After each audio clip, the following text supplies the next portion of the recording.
Hey, welcome back to that God Power channel. This is the channel where we're going to unlock the God Power laying dormant on the inside of you. But first today, we're going to continue with our breakdown of the book of Genesis. Let me get this out of here because they're not paying me. We're going to continue with the breakdown of the book of Genesis, and we're going to do chapter 10. So last time we did chapter 9, and that was talking about how the flood was receding and everything was coming back to normal on earth. But chapter 10 is going to be the account of the families of Shem, Ham, and Japheth. So we're going to go through the bloodline of Noah's sons. Now, can I say that something is going to happen this chapter? It's not. It's really not. We're about to just go through the bloodlines. This is one of those chapters. But after this chapter, though, that's when the story starts picking back up. So let's go ahead and get through chapter 10. Let's learn about these bloodlines. Not saying that they're not important. It is important because the whole Bible is one story. Like it follows a whole bloodline all the way. You'll see it if you read it from cover to cover. It keeps on like going from one bloodline to the next, but it tells you how it gets there. So let's see how this works, okay? So remember, Noah had 3 sons, Shem, Ham, and Japheth. I'm guessing Shem is the oldest. Let's see what the descendants of Japheth look like. They were Gomer, Magog, Madai, Javan, Tubal, Meshech, and Tiras. And the descendants of Gomer was Ashkenaz, Riphath, and see, there's a whole bunch of names I'm not going to be able to do good. Let's try to pronounce it the best I can. Togramah. The descendants of Javan was Elisha, Tarshish, Kittim, and Rodnim. Their descendants became the sea-faring people that spread out to various lands identified by its own language, clan, and national identity. So these are seafaring people. So Japheth's people, maybe they were the pirates, eh? No, I'm just joking, because I don't think that's the same time period. But, I mean, they were seafaring people. They were some kind of sea people. Anyways, the descendants of Ham, let's go ahead and break that down. The descendants of Ham were Cush. A lot of people say Cush is like when you get into that woke talking to black people, black woke, you know what I'm saying? I don't know if you've ever got to those kind of talks, but if you have, Cush comes up, the son of Ham, as being like the first black person, but it doesn't say that here. It's just in the woke streets. But regardless, Mizraim, Put, and Canaan were the descendants of Ham. And the descendants of Cush were Sheba, Havilah, Sabta, Rama, and Septika. If I say these wrong, please don't come for me, because whose names is these, bro? Nobody even has these names no more.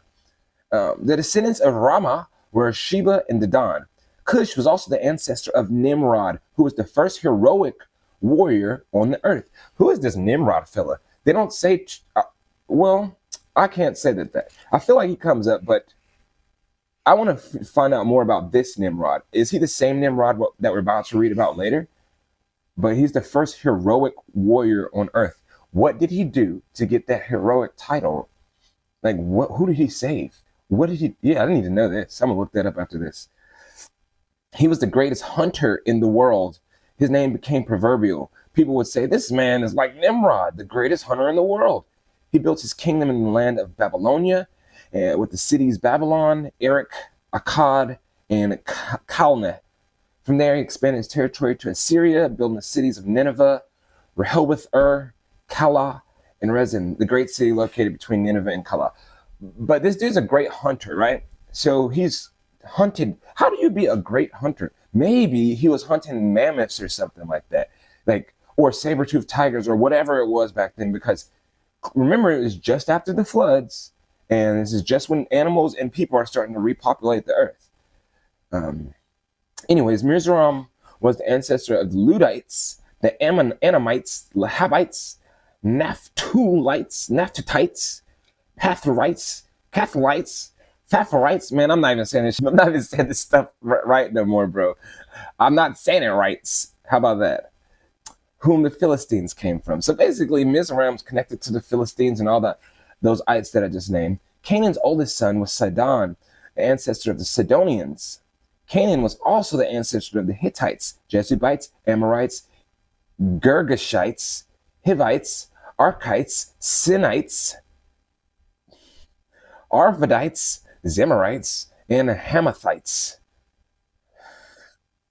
The Canaanite clans eventually spread out, and the territory of Canaan extended from Sidon all the way north into the Gerar and Gaza, and to the south and its east as far as Sodom and Gomorrah, Admah and Zebulun and Lasha. Bro, I swear I hope I'm finished with this chapter soon. This is so tough.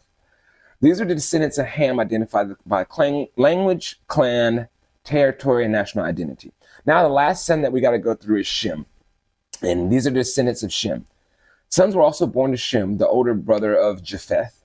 Shem was the ancestor of all the descendants of Eber. The descendants of Shem were Elam, Ashur, Arphaxad, Lux, and Aram. The descendants of Aram were Uz, Hul, Geter, and Mash.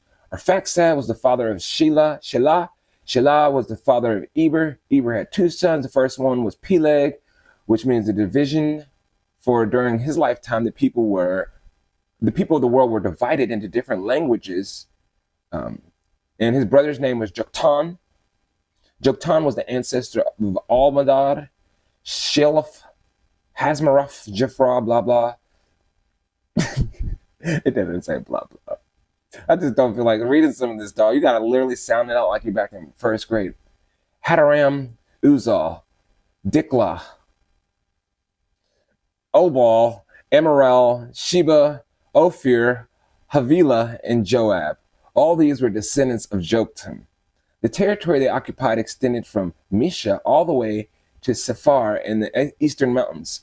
These were the descendants of Shem, identified by clan, language, territory, national identity. These clans descended from Noah's sons, arranged by nation according to their lines of descendants. All the nations of the earth descended from these clans and after the great flood. So basically, what I did there is we just went through the bloodlines of all your ancestors, all my ancestors. I just learned that people make plates and feed their ancestors. I hope you're making enough plates to feed Arphaxad, bro. Because, you know what I'm saying? If you're not feeding Arphaxad and Abimelech, I don't know what you're doing. You're not even feeding all the ancestors, bro. This goes all the way back to all the ancestors. So thank God we're done with that chapter. That's my least favorite chapter of Genesis. I didn't get nothing from it. Hope you got something from it, though. But in the next chapter, we're going to talk about the Tower of Babel. Yo, chapter 11. This is, to me, I would say this is the most controversial chapter that I've read so far. This chapter 11 has made me have the most questions, period. But Genesis chapter 10, thank you for joining me. I am going to go look up, what's this dude's name? Nimrod. I'm about to see what Nimrod was hunting and see if we can deliver that information to you on the next one. But other than that, thank you for joining me in chapter 10. We'll do chapter 11 next time.